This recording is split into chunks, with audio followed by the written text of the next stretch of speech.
My little Jesus. Wonderful. And a very good evening, everybody, and a very warm welcome to the Lyceum Evening, coming to you from the Paul Spiritualist Church down here on the south coast of the UK. We were to have the lovely Rev Ron a few weeks back, but unfortunately, due to weather conditions, I was unavailable. So we have him tonight. Isn't that wonderful? So has it stopped raining, Rob? No. Oh, well, never mind. I'm going to build an ark.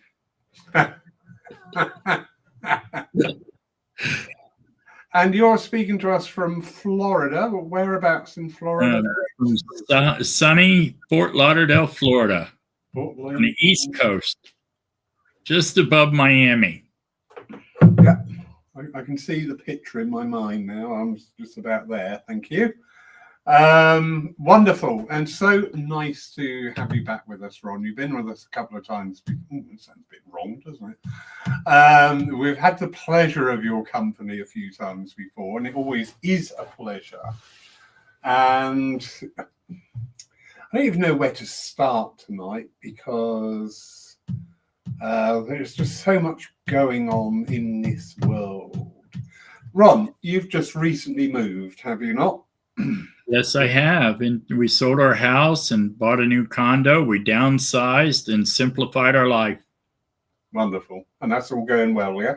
That's all going very well. Just getting a condo to the way we want it. Yeah. You know, it's quite lovely. We got a beautiful view of the river here. So my ark doesn't have that far to go to catch the current. Yeah, but it's been raining off and on here for probably 2 straight months. Wow. We haven't even been to the beach. That's how much rain we've had. Oh, wow. We're going to make you jealous. We actually had a spectacular summer over here. Oh. It was actually hot. It was like a summer should be. Ron, now we touched on this subject before we went live here tonight and just talking about things. But as spiritualists and as mediums and as whatever we are within this realm of spirituality, the world of today, how do we fathom, how do we cope with what's going on? And not only cope, but actually deal with. You know, because we're very good, aren't we? We've got the principle of the brotherhood of man, which is all very nice, isn't it? And it does tend to get wheeled out every now and then. You know, somebody does something for somebody down the road and they go, oh, that's lovely, that's the brotherhood of man. What about the brotherhood of man to the world? Because we are of this world. What's your thoughts? Well, big subject, I know. I'm sorry to drop it on you. Well, no. One main tenet of the Bible is to love thy neighbor. Yeah. So how do you love your neighbor when your neighbor is being hateful and abusive? You don't. You love the spirit of your neighbor, the spirit in which God created and is guiding that person through life. And the only thing you can do is pray for them to help them wake up, to help them to see their ways. You know, like I said earlier, talking about my brother, you know, even though him and I never got along in life, I forgave him. And it's only because of my sexuality, but I forgave him. But I also chose not to accept him in my life. Now, I still love him because he was my brother. I still love him because he is a spiritual being. It was the human side and the human ego that I didn't much care for. But he was my brother and I still love him. Yeah. And that's all we can do is if you're around people that are constantly negative, We have to separate ourselves from that and give them time to maybe come into their own.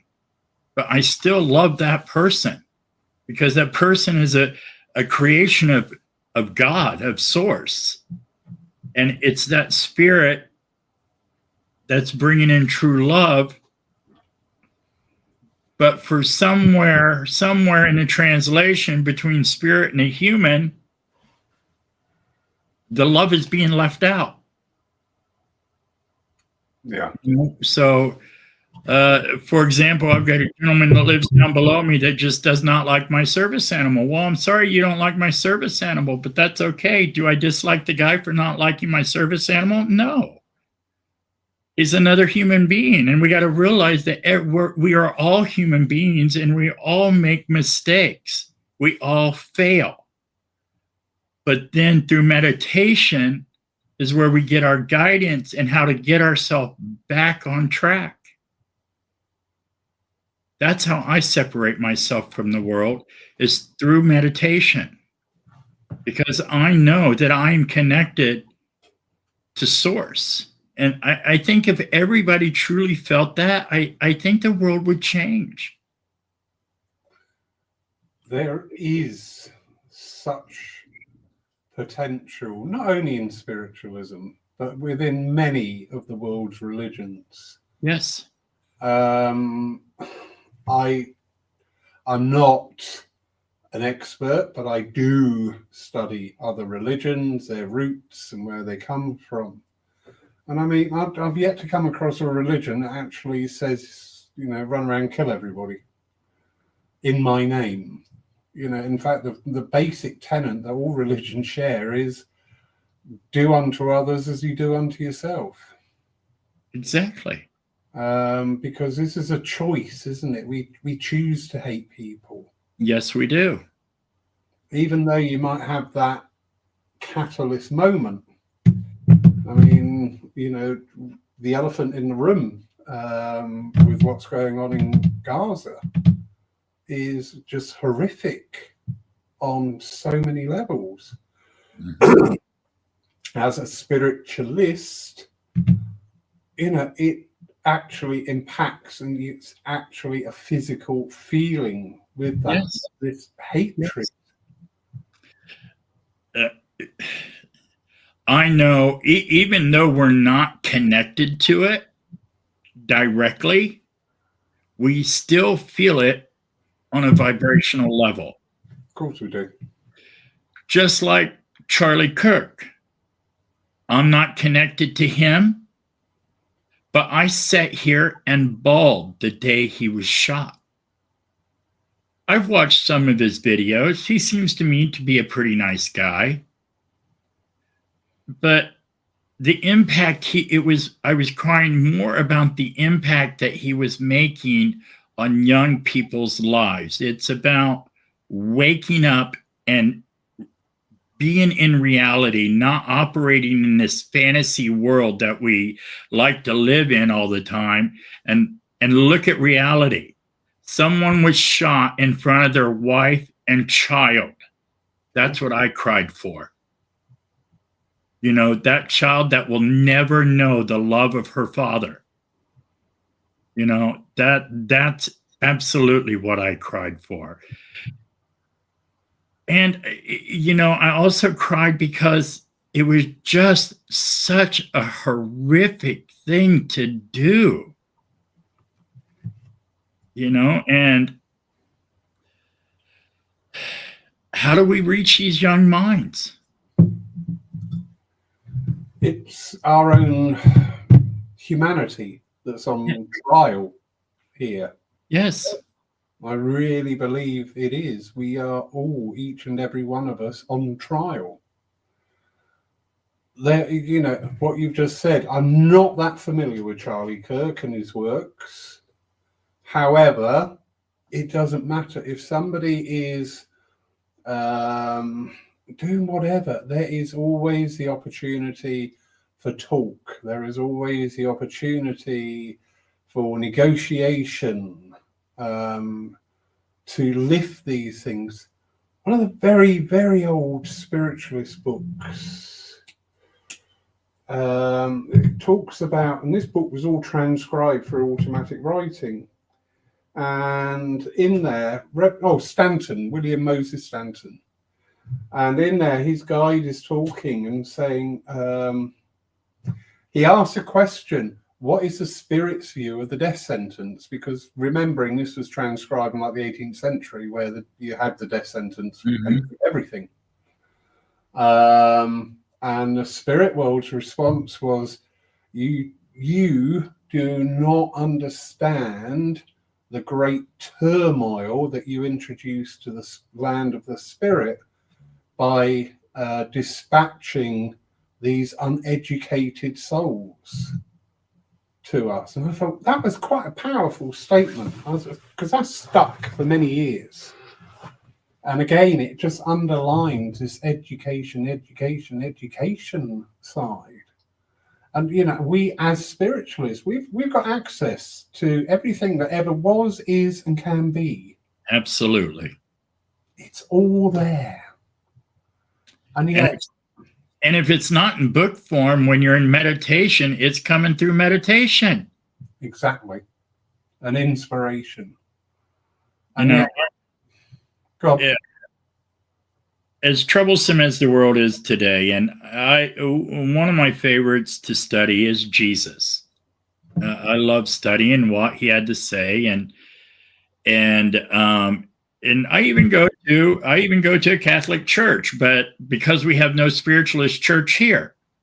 But what I do is I take the message and I convert it into a metaphysical or spiritualist form. Okay, and Jesus was about pure love. That's what he taught, was love.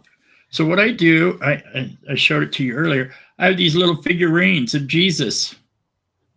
And when I'm out and about and I hand it to a person, I said, because everybody could use a little love today. And that's exactly what I do. And it just puts such a smile on their face. And it's a little half-inch figurine.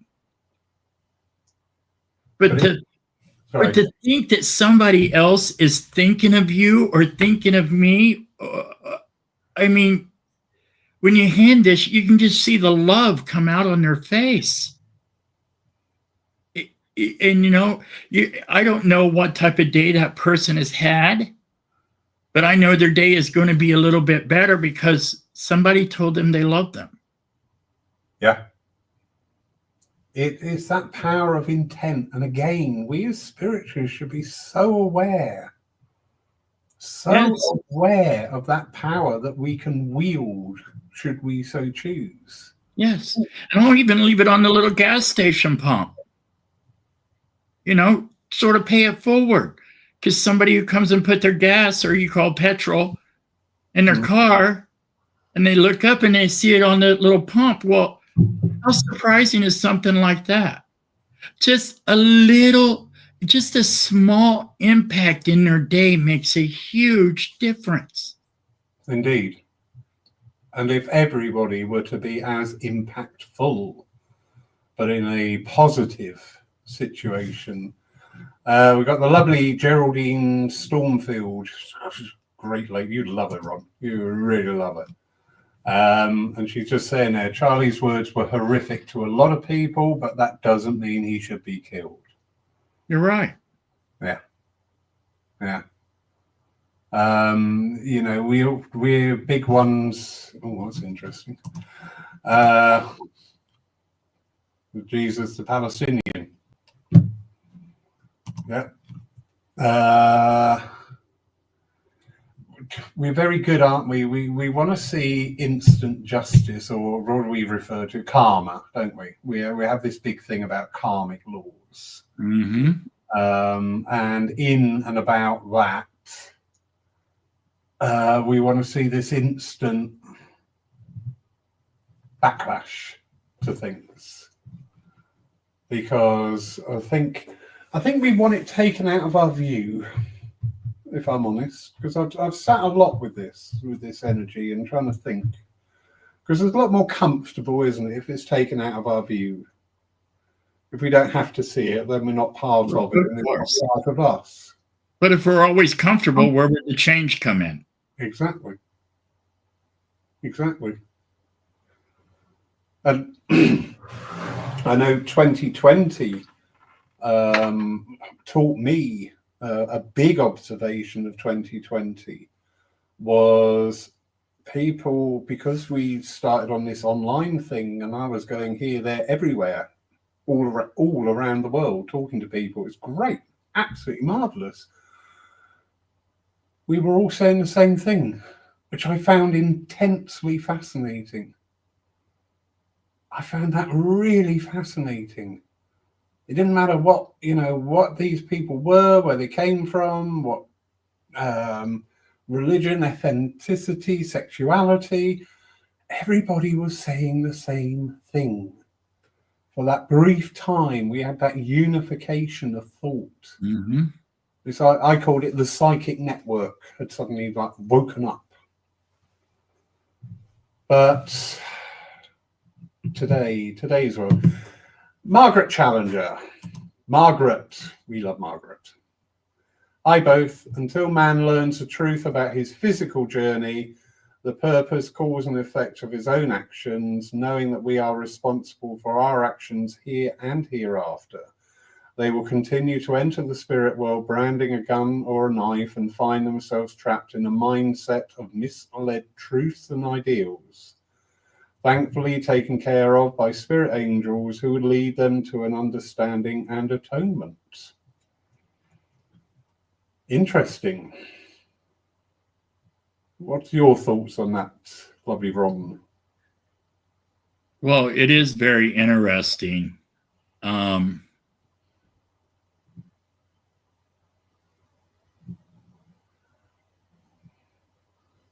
I'm sorry, I'm just reading through it again. Oh, that's all right. Well, the way I can answer this is, Margaret, is that even during my heart attack, when I had my NDE, of course I was in pain. And of course, you're referring to guns and knives as ego and disillusionment. I didn't believe that I would end up where I was when I was going through my NDE, but it changed me. It changed me. Going to the spirit world and coming back, it reversed me. I did a 120. I was out in the bars. I was going through. I was doing all sorts of things and having my drinks and having my fun, and then here I am, all of a sudden in the spirit world. Well, you don't realize how loved you are until you had that NDE, and that love changed every aspect of me, my personality, my body, everything. The way I think, the way I process, the way I operate in reality versus fantasy. So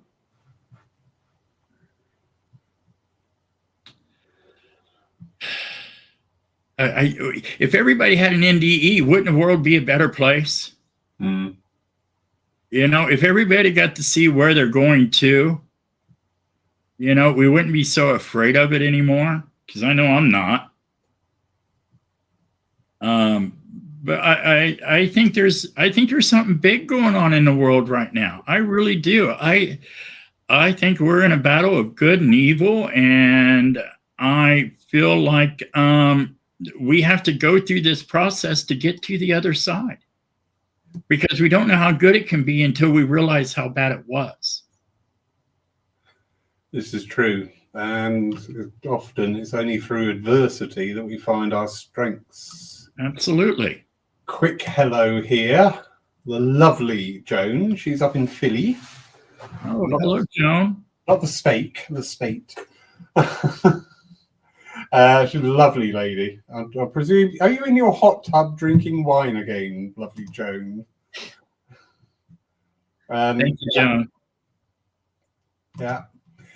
It is true. As I said, our humanity is on trial here.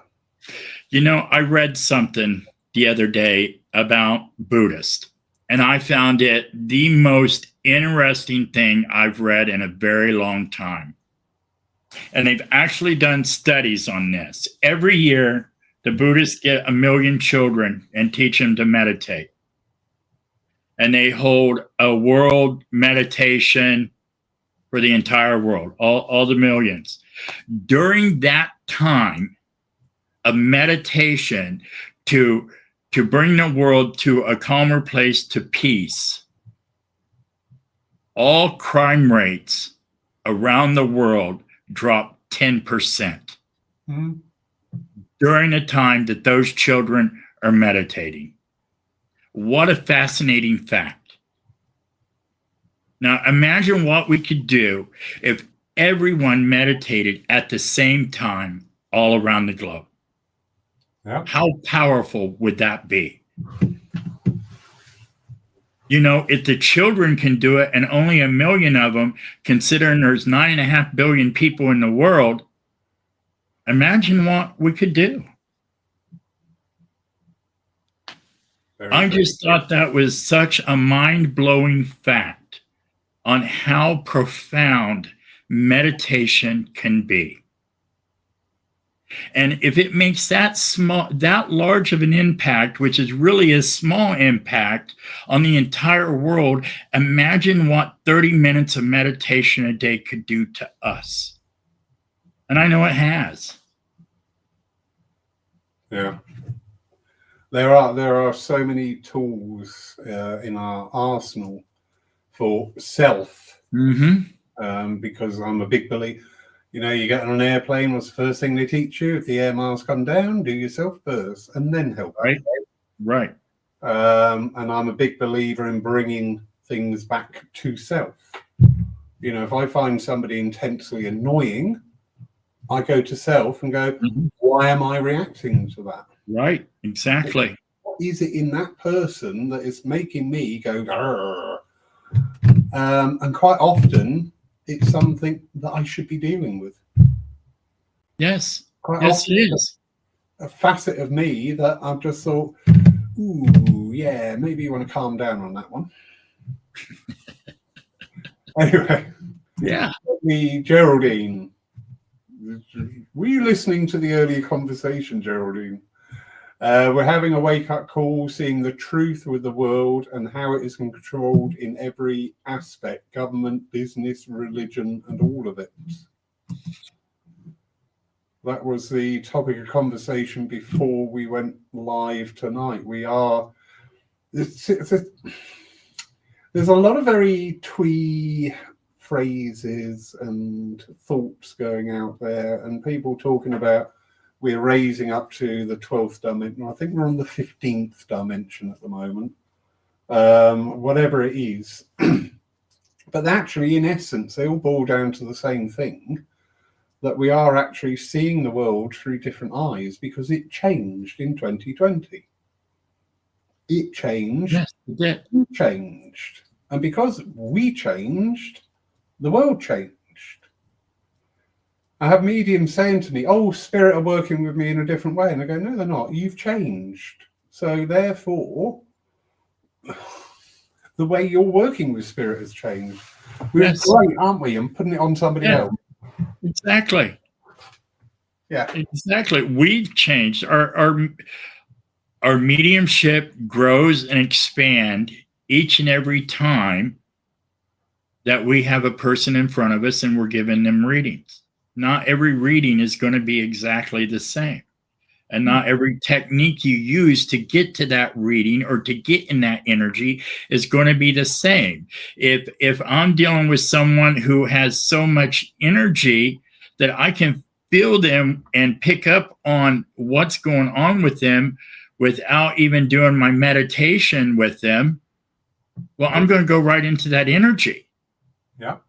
You know, but then there's other people that when I'm sitting down and doing sessions with, that their energy is so protected that I have to figure out different ways to get them to share their energy with me. And the computer's the same way. You know, I tell people when I'm doing Zoom, imagine your heart just going directly into the computer screen and crossing the other side, and that's me. You know, and then I can feel their energy and stuff. And so we're always adapting. We're always changing. Oh, that's interesting. But the slowest thing to change, like I'm sorry, what was her name? I don't remember. I'm sorry, sweetheart. The slowest thing to change is government. Geraldine, I'm sorry, sweetheart. The slowest thing to change is government, but we want that to change instantaneously. Yeah. We can't. Yeah. We're growing, expanding at 2-3 times the rate, while government is operating at half speed. You know, so, and it also applies to the rest of the world. We are meditating, we're going in, we're learning, we're connecting to spirit, we're operating at 2 times speed the normal person operates. Well, we want to give that to them, don't we? We want to bring them into the fold. So we have to be the walking billboards for spiritualism. We are the advertisement for spiritualism. And it's somebody seeing you do something wrong, and then you just turn around and talk about spiritualism. Well, that's not going to attract them to us, is it? Yeah. Yeah. You know, be the example. Be it. Definitely. You know, that's all we have to do is just be an example, and then other people are going to want to know what's going on with us.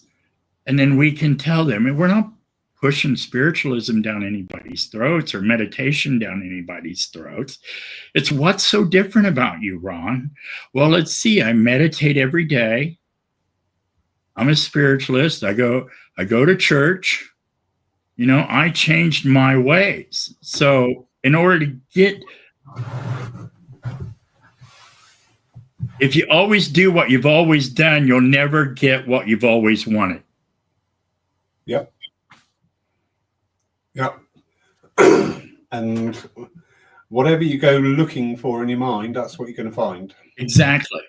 Exactly. If you think you live in a contentious, bitter world, then that's what your world is going to be. If you're in a loving, happy, joyous life, then that's what you're going to draw. It's magnetism. Yeah. Magnetism and radiance. Yes, yes. Yes, we want to manifest all these things, but are we blocking our own manifestations? I think maybe we want to take a pause and look at the movement of spiritualism. I can only speak for here in the UK.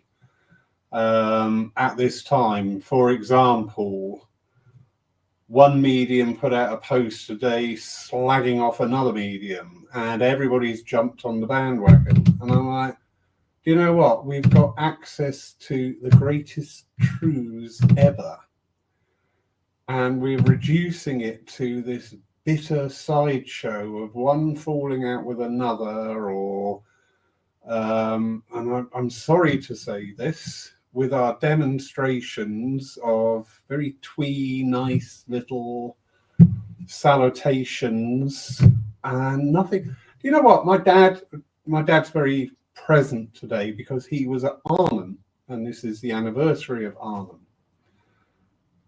And I often think, what would you say to today, Dad, of today's world? My mother as well. She was a right firebrand. That's where I got it from. I blame your mum. My mum's fault. It's not me, everybody. I'm blame my mother. Watch out. She's laughing. Good. But do you know what? I want to hear what they want to say about the world today. Yes.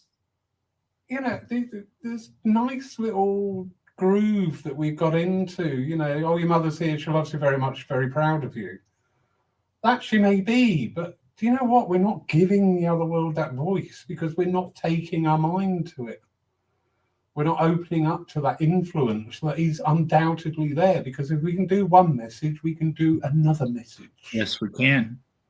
I had a perfect example of that here with one of our local mediums. And funnily enough, it was my mother. But he brought through a contentious side of my mother, which was there. But that really helped me in today's world, because it was reflecting I was having trouble dealing with certain people with a character. And when he brought my mother through in that character, I went, oh my God, that's why I can't deal with them, because they're my mother. Mm-hmm. And then I could deal with them.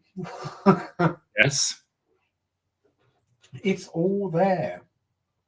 This information, and I think this is well within our capabilities in spiritualism.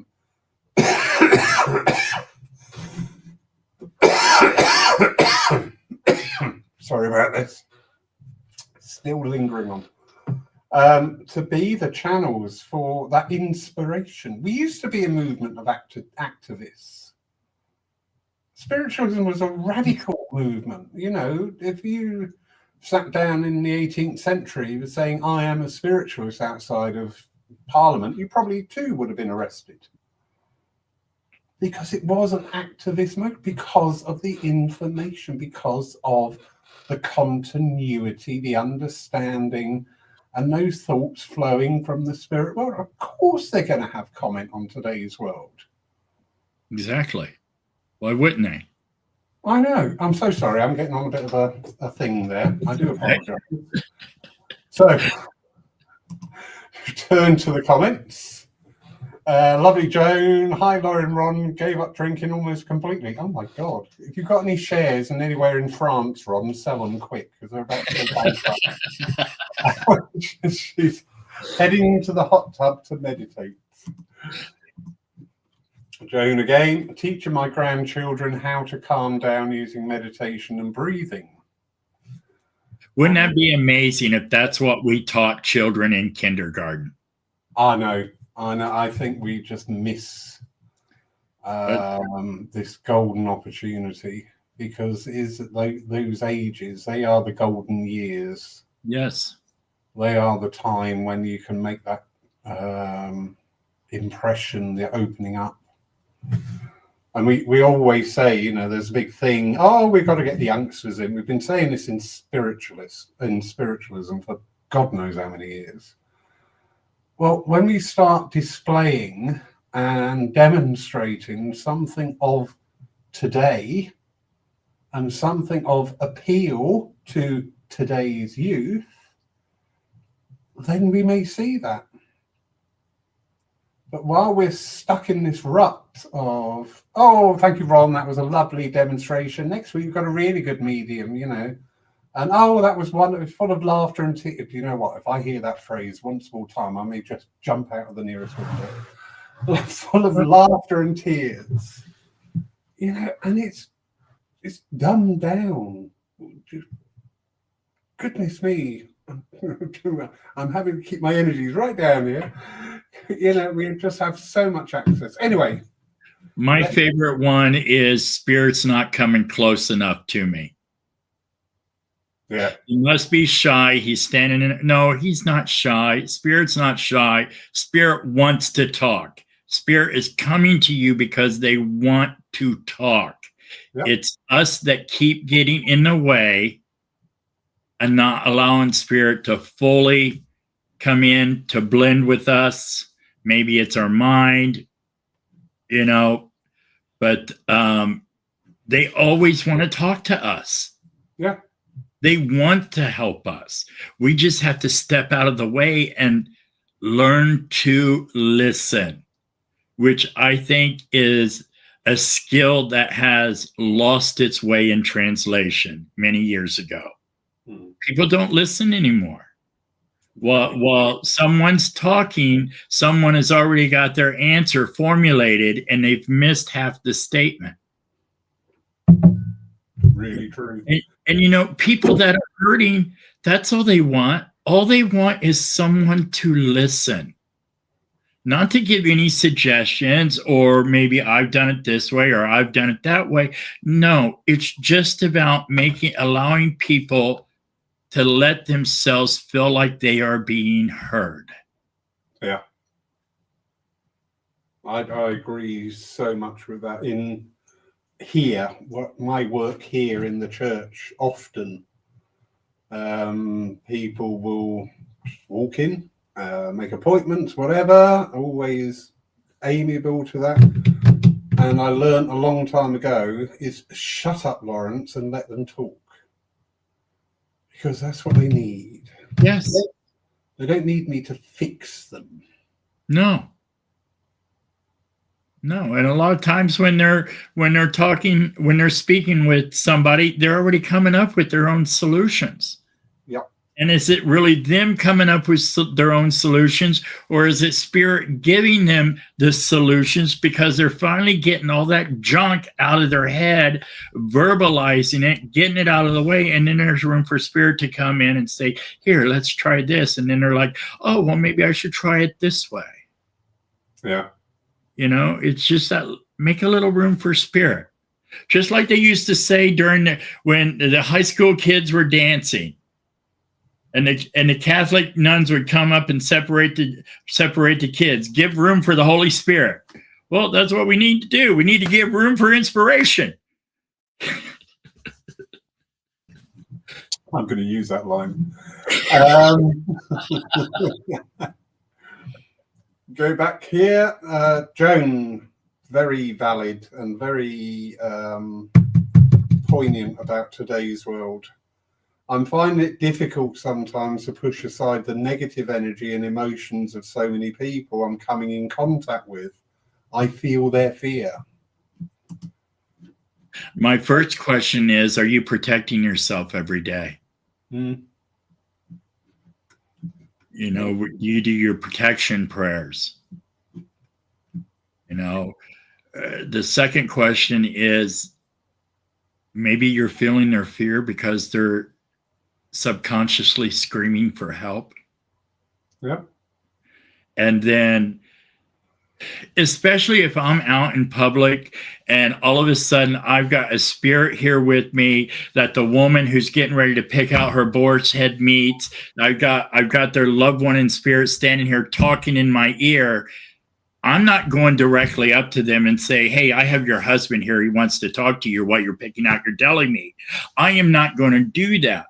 But what I am going to do, and also when you're feeling the fear, say, okay, Spirit, I know you're here, but would you please open the door for me to step in? And when you do, I will. Yeah. And it is a lot of the time through talking. Last Sunday service, which I took up in the address, we were talking about fear. And I said to people, put your hands up if you are fearful at this time. And it was like 98%. I am too. Exactly. But I I said, am too. Everybody look around. You are not alone. No. Because fear breeds isolation. Fear breeds negativity. Fear is corrosive to every energy about us. But to know that I'm not the only one can be supportive, but it also can induce movement. Yes. Getting over that first hurdle to go, you know what? It's all right to be fearful. God knows, you know, everybody is. So what are we going to do about it? Well, just like Thomas Jefferson said, everything you've ever wanted is one step across fear, or one step on the other side of fear. Nice. I like that. Lovely Margaret. Are we missing Spirit's message and teachings through our ignorance of the real purpose of mediumship?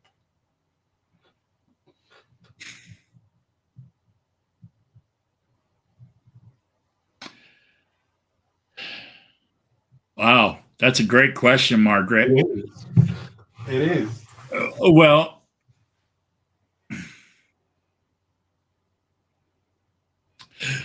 I feel like a lot of times when Spirit has given us messages and things to do, like one day I was in meditation and I perfectly heard exactly what I needed to put in my ad for mediumship. And then I thought about it and thought about it and thought about it. Should I write that down? Should I write that down? No, that was my ego getting in the way because Spirit already told me the message. That was my fear getting in the way of the message. So I finally sat down and wrote it all out and just posted it. Now, ignorance. I don't like that word ignorance, because there is so much about spirit that even the highest educated in spiritualism doesn't know everything about spirit. There's so much that we don't know. There's so much that we don't know that we don't know. We don't know what we don't know. Yeah. Yes, exactly. Okay, so we can't. I wouldn't use the word ignorance. Are we missing spirit's messages and teachings? You know, I think spirit messages when we're in meditation. Is our monkey mind getting in the way? When spirit has picked us up and has taken us on the journey, are our thoughts coming into play here? You know, are we missing the messages that way because our brain is becoming a part of I just lost my word. Are my thoughts impressing upon the messages that spirit is bringing in? Because if it's my thoughts that's impressing on spirit's message, then that is my ego. Okay, so there we are missing the real purpose of mediumship if our thoughts are going into that message. Now, the teachings,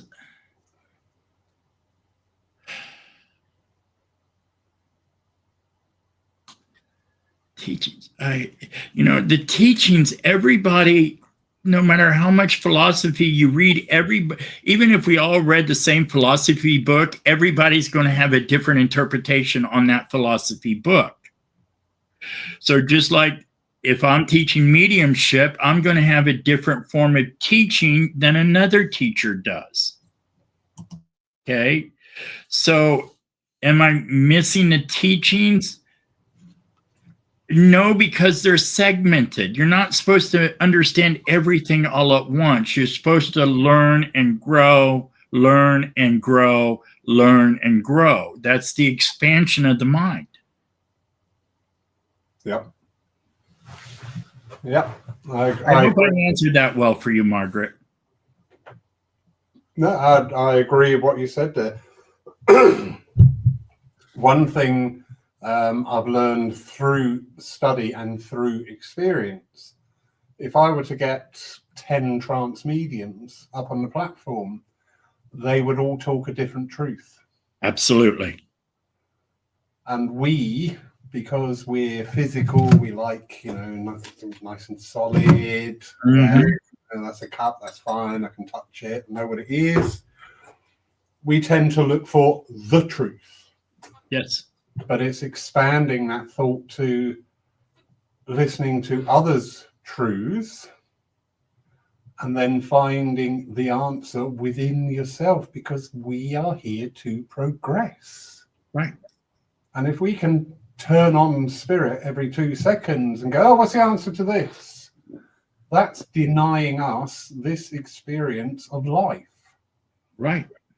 So are we missing spirit's message and teaching through our ignorance of the real purpose of mediumship? I mean, to me, the real purpose of mediumship, and this has been mirrored through centuries, you would have all across the world, in all the different cultures, you would always have the wise man or the wise woman. And they would work, as we would call today, in their mediumship. And they would forecast when is a good time to plant the crops. They would forecast times of famine. They would forecast, peaks and troughs. Well, I'm pretty sure that all those tribes sat around listening to it. If we said in today's world, right, the next 7 years are going to be really awful and full of war and bloodshed, nobody wants to know. Nobody wants to know that. No. But going back hundreds and thousands of years, people accepted that because there was this natural rhythm. They may not have liked it, but Famine's coming. What are we going to do? They would adjust. They would adapt. Right. Wonderful word. They would Right. adapt to that. My feeling is that mediumship is to bring forward that inspiration from spirit, not to tell us what to do, but just maybe recognize where we are. I had a beautiful private sitting, and the it wasn't an evidential sitting. It was more like a what do you call it, spiritual assessment style. Mm-hmm. But it was so well balanced, and things that said in there really resonated with me. But do you know what? It didn't answer one question, but it opened doors for me to lead the thought with. And I thought, do you know what? This to me is what it's about, is giving me those tools, that thought, that energy to explore, find, define, and do myself. Because at the end of the day, whatever I do myself comes back to myself. Whatever others do to me, at the end of the day, goes back to them. And it's really not hard, is it? No. And I honestly, for me personally, especially after my near-death experience, for me, the real purpose of mediumship for me is proving to others that we go on, that this isn't finite, that our life continues. And that to me is the real purpose of mediumship. You know, I'm not talking to somebody pretending to be your mother. I'm talking to your mother. Yep. Who wouldn't love to hear from their mother again after they've been in the spirit world for 20 years? To me, that is evidential proof that we go on to a higher plane of existence. And that's what my goal is through mediumship, is to let everyone know that there is something greater than this. Yeah. Like the saying goes, this too shall pass. Yeah. And we shall have all the answers. Well, maybe not all of them, but we'll have a greater understanding of what our life purpose was. You know. Mm-hmm. No, it's true. And I agree totally there. The evidential mediumship, I always say to people, this is an invitation. Mm. You should leave a service or a demonstration or a sitting going, well, that was whoever, my mother, father, sister, brother, lover, whatever, there. So how does that work? And what does that mean? And that's where we miss. That's what we miss on that. What was it? Be curious, not judgmental. Absolutely. Beautiful phrase. Absolutely. Thank you, Margaret. Because people are typing furiously away there, which is wonderful. Really? Oh, yes. Well, we've got them worked up today. We got them worked up today, Lowry. We've got this handsome dude from America on, so yeah, they're all out there going, oh yeah, where is he? I want to meet him. I want to meet him. Lovely Geraldine. We can't live just Absolutely positive in life. Exactly, yeah. We learn from both negative and positive energy. It's how you react to both that counts. And then, as a side note, a lot of schools do teach meditation here in mindfulness. But yeah, that's a really good statement. You know, if it was perpetual daylight, we would crave the nighttime. If it was perpetual nighttime, we would crave the daylight. Right. It's balance. It's yin and yang. Exactly. It's everything. And even, I can't remember who did it, but they actually got the picture of the nucleus of an atom. And it actually looks like the yin-yang symbol. I saw that. Yeah. You did. Good. Yeah. Was that not incredible?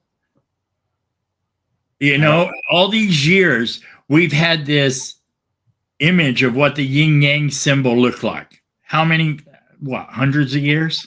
Mhm. I don't know it all that well, but now to discover that that is exactly what the nucleus of the atom looks like. I mean, it blows your mind. Yeah.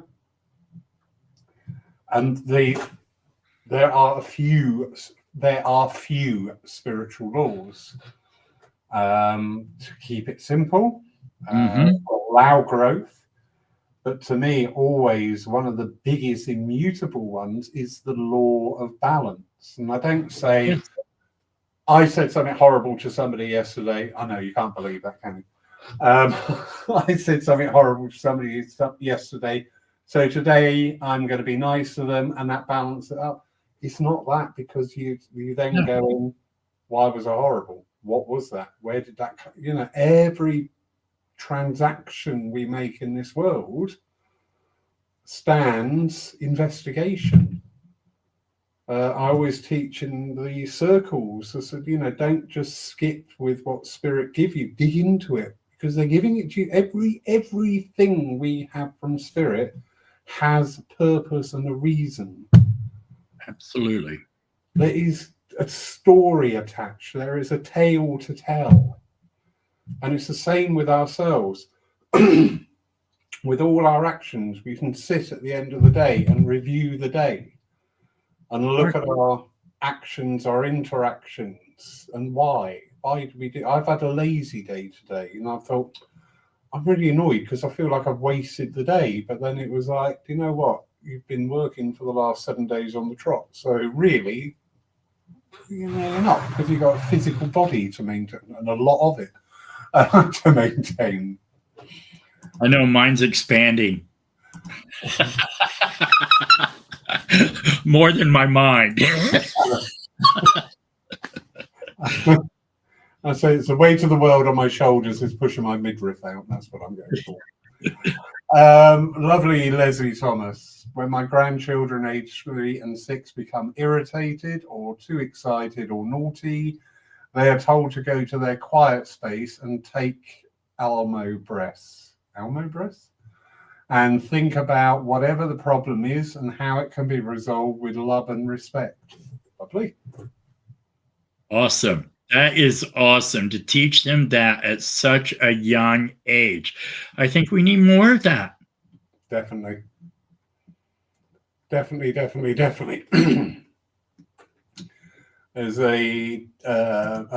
another opinion here. Geraldine, doing protection prayers is already saying you are fearful. Trust in Spirit's love, no need for that protection she feels. And this is true because we're all different. We're all different, and everybody goes to Spirit in their own way. I always, my main motto is, the power of God within me is stronger than anything before me. That's my ultimate protection prayer. Yeah, that's a good one. Lovely. Stephen Mager. People tend to want to change what spiritualism is to fit into their lives, instead of changing their lives to fit what spiritualism is. I'm still working on what that is. Yeah. It's part of giving up the ego. Yeah. It's hard to give up what you've always known. What you thought was true turns out not to be. You know, I thought, you know, growing up that I would never be anything, amount to anything, because that's what I was always told. Well, guess what? That's not true. Yeah. It's not true. What we're told as children is really being pushed from our parents' own damaged and unhealing. You know, so we've learned that from them. So now we need to learn how to become ourselves. Because from birth to 18, you're your parents. You're not truly yourself. Only when you get out of your parents' house do you truly become yourself. And then you're influenced by society. And then when we come into spiritualism, we got to get rid of all of that. Yeah. So the ego does have a hard time giving up that, but it is giving it up in bits and pieces. If we could do a timeline chart of everything so we could actually see our progress, I think it'd be wonderful. But we don't go back and evaluate ourselves and to see our own changes. People see changes in us before we see them in ourselves. Very true. Very true. And Geraldine's comment there, the ego is important. It keeps us alive. It's back to balance again. Yes. Yeah, I agree. I've said with our platform demonstrating mediums, you need a presence of ego. It's when ego becomes egotistical, that's when things go awry. And again, it's balance, isn't it? It's always balance. Lovely, Margaret. Slight change of tack here. What are your views on the current trance mediumship, its delivery and message? I don't understand what your current trance mediumship means. Because maybe your trance mediumship is different than ours over here. It's having quite a resurgence over here. It's been interesting watching it. There are people of a variety of dispositions presenting what they refer to as trance in public and in private. My feeling is, in fact, I was dealing with this very question yesterday by email for somebody. There is a propensity, again, because we don't bring things back to self, do we? You know, my guide says, so therefore I can say whatever I like. Or, you know, when you bring it down to the humorous level, you know, of course I'm such a bitch because I'm an Aquarian. No, it's not because you're an Aquarian. It's just because you're a bitch, Lawrence. You know, people want to put a faith. As I say, human beings, I think we go for the savior or the someone to blame complex. Yes. Because we externalize all the time. Yeah, it's your fault I'm like that. It's your fault you're like that. Oh my God, this guy's saying something which really resonates. I've got to follow, you know? And it's always externalized. So I know you are working very much in the trance state. So without getting too hung up on what today's version of trance, what is trance mediumship to you, Ron? Your personal? Well, for me personally, what I'm doing is going through an education process with it. I go really deep in my meditations. For trance, if I am voice communicating trance, I would actually think my voice would have to change. You know, if I'm communicating to you out of trance, then my voice should not sound like me. It should be the spirit taking over my voice box and speaking for me. Right. Now, I work with several ascended masters, and one day I was deep in trance. And I was talking to them, having a full-on conversation, just like we are now. Only it was in my mind or my spirit communicating to them. Yeah. And I was talking about how can I know when each one of you come in, and why do you come in the way you do? And what I was being told is, we come in and show you the colors that coordinate with the rays that we operate on. So yeah. Kuan Yin, she would come in, and when she comes in, it's like this lightning streak. I see it through my third eye. It goes through. Well, I know she's here, but it's the color of her ray, which is the very peridot, which is that very light green. And then I saw another ascended master come in. Well, he came in and blew orbs all over the place and was communicating to me. And then when Saint Germain came in, he came in like a giant blanket and just enveloped me in this beautiful purple mist. And he started speaking with me. We come in this way with our colors at first. So this is how you get to know us. This is how we identify. And even the three different ways that they came in. One came in with a streak, one came in orbs, and the other came in with a blanket. Okay. And they're communicating through me. Now, I wasn't speaking to anyone physically. You know, it was all communication while I was sitting in my cabinet. And that's where my education and direction comes in. Yes, I have a teacher who has taught me how to get there,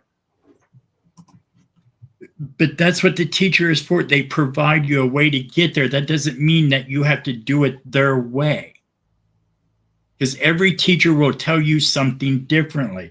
You have to be able to go in and do it the way your body can handle. Well, my body can handle them coming in colors at first.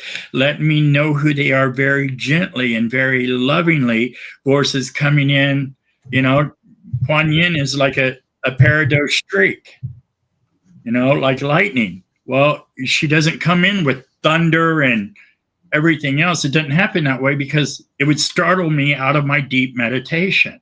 They come in very gentle and very easy and very loving. And I'm just learning trance. I've only been doing it for just a little over a year now. Yeah. I am seeing things that I've never seen before, and I will draw them out, and Lord knows I can't draw a stick figure. So anybody who can interpretate my drawing, more power to them. But I feel like it's just a deeper connection to source than evidential mediumship. Yeah. Yeah. Yeah, I agree. Because my first love, well, no, my second love, my first love was healing.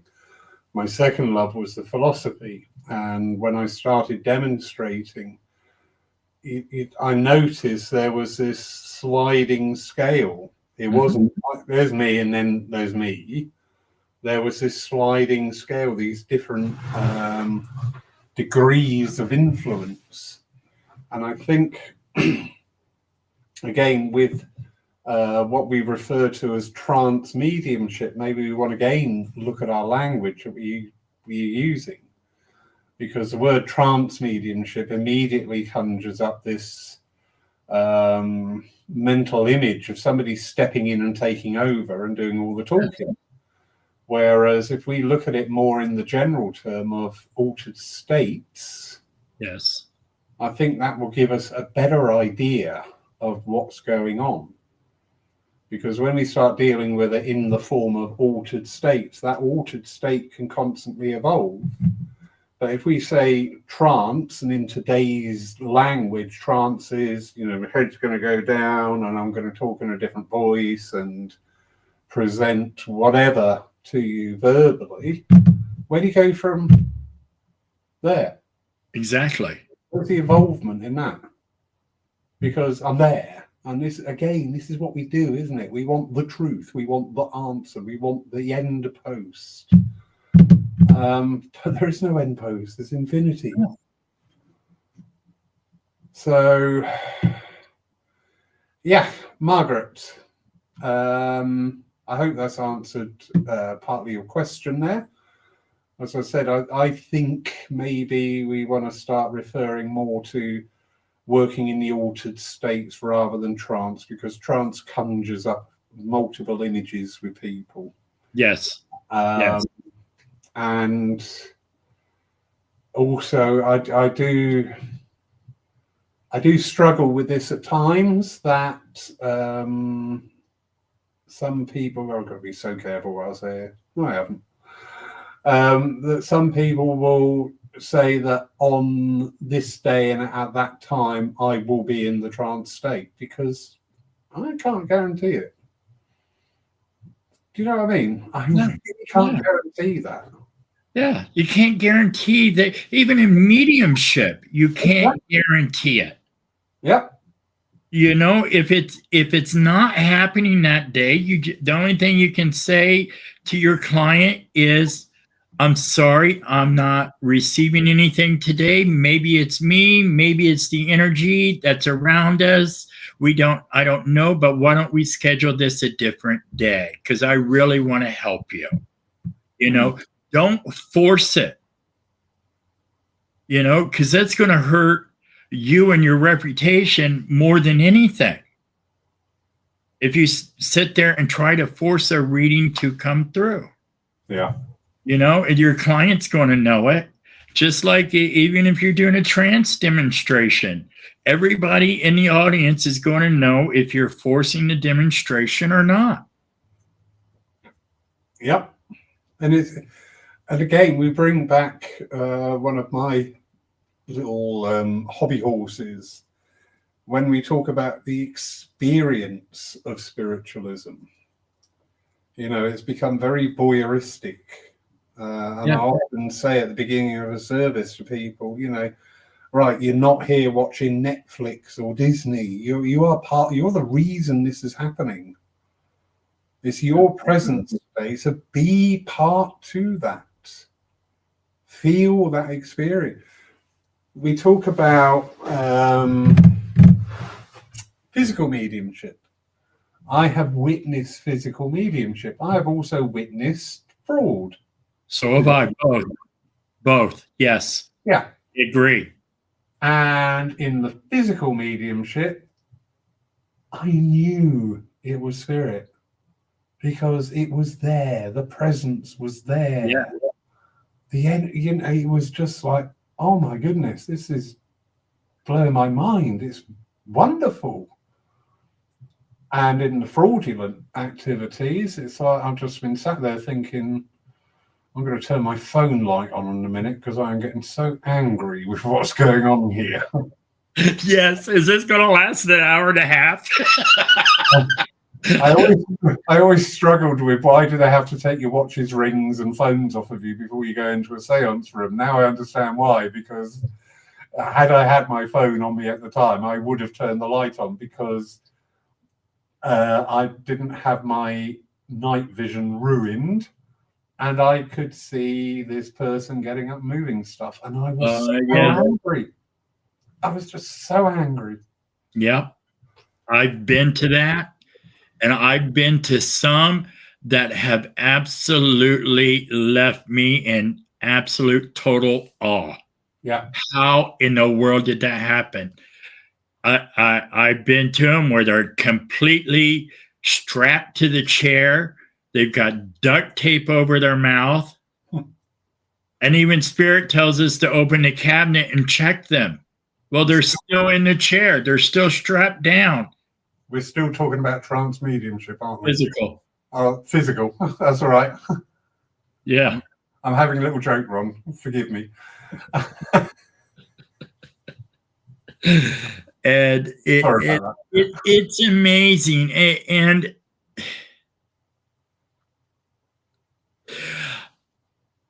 forgive me, but I think because of my near-death experience, I can see through a pile of bullshit that's stacked as high as the Empire State Building. Yeah. I can spot it. I don't know. It even amazes my husband. How could you possibly know that? Because I will just turn and walk away. I won't put up with it. I just leave. Yeah. And then I'll tell my husband about it. He's like, how could you know that? So even after almost 20 years, he still is blown away. And we should be. Yes, we all should be every time. We should be like children at Christmas time because spirit is exciting. Spirit is invigorating. Spirit is just A joy. a what? A joy. Yes, it's almost like a drug. Yeah. Because if I go a day without meditating, I feel it and I need my meditation fix. And I know some people don't understand that, but when you're truly connected, when you make that connection, it changes every ounce of your being. Yeah. And again, it hinges on sharing the experience. Yes. Yes, which it does. requires demonstrators of a good standing. It requires education. Yes. It requires a lot of things to allow that process to happen. Just going slightly off track here, the lovely Joan is in her hot tub. Yay! Well done, Joan. Without a glass of wine. Is it red or white?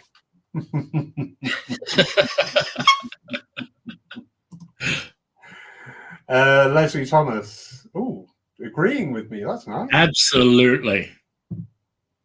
Yeah. There's so many different levels and so many different terms for each thing. It all gets confusing. Like trance voice, or I can't even think. So you're absolutely right, Leslie. Yeah. Yeah. And Leslie again, my grandchildren watch a children's program that is fun and educational. One character is called Almo. So when he needs to be, he is told to go and take some breaths and calm down. So they relate to Almo. Oh, right. Apparently I should watch it. Is she having a little bit of a dig there, do you think?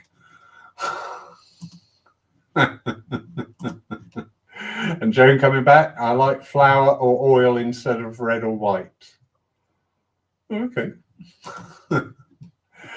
Okay. No idea what that is. I presume that's an American thing. I'm hoping it is.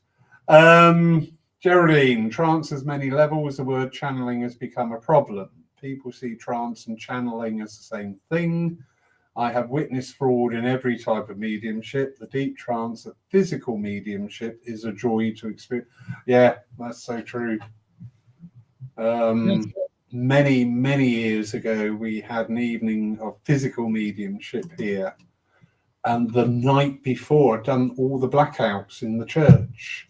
The night before the dem, I came and sat here to check the blackouts. And this nun appeared. And I'm like, oh, yes, can I help you? And she said, I am here for the demonstration. I will see you tomorrow. And I'm like, okay. Wow. Bugger me. But the medium, who I had no idea of, I had no history, no background. So before I became president, I had nothing, no contact with them whatsoever. And she said at the start of the evening about the different people who speak through her. And she got to her nun. And I'm like, she was here last night. That's so cool. That's so amazing. And it's that fun. It was like, wow. Right. Yeah. The last physical mediumship I went to, Lady Nada called me forward and said, I have a gentleman that wants to meet you. And out through the cabinet, I could see the hands, and then the hands were in my hand. Yeah. And they said, I've been looking forward to meeting you. I could feel them. I could feel the hands. I could feel the fingers. But just before she called me up, she also asked us to check the cabinets to make sure they were still strapped down. Mm. And these were two people doing physical mediumship at the same time. Wow. Okay, you talking about power, and especially when you feel the room is already cool when you walk in. Okay, and then when you feel that coolness go even colder. Yeah. Yeah. You know you're standing in the presence of something powerful. How can you deny it? Mm. Especially when I knew he was zip tied and duct taped. Yeah. So, but yes, I've seen frauds too. It's a sad thing, isn't it? It is a sad thing. But in a way, that's why mediumship left us for a while, because of the frauds. Yeah. Here in the 1920s, mediumship was huge. And then when the TV set came out, then it all faded. And that's, I think, where a lot of the fraud came in. But there were also frauds before TV. But, people want to make a name for themselves. Yeah. And again, it goes back to the ego. This isn't about ego for me. This is about helping people help themselves. All we're doing is showing them the way. Doing what you feel is best. Yes. Yeah. Ron, as always, you're a wonderful, wonderful man. Thank you. And thank you for being with us tonight, because we did miss you that night, because they were left for an hour of Lawrence burbling, which you just saw the numbers dropping down. Oh, yeah, and by the way, I did see your comment. I'm only saying this because I know he's going to watch it afterwards. What comment? Yeah. Come on. I love being with you, Laurie. I just think this is what you do is incredible, and the people you reach, the people you touch, and then people talk about it, and it's bringing more and more and more people to you, and I think that's what we need more of. Yeah. And I'm gonna kick myself in the rear end here, because there's something that Spirit wants me to do, but I've been lagging in doing it because of my own insecurities. And it's sort of something the same, but on a little different level. So I need to start doing it. Yep. The more of us that speak, the more that's going to hear us, the more the world's going to change. I couldn't agree more. People like me, people don't like me.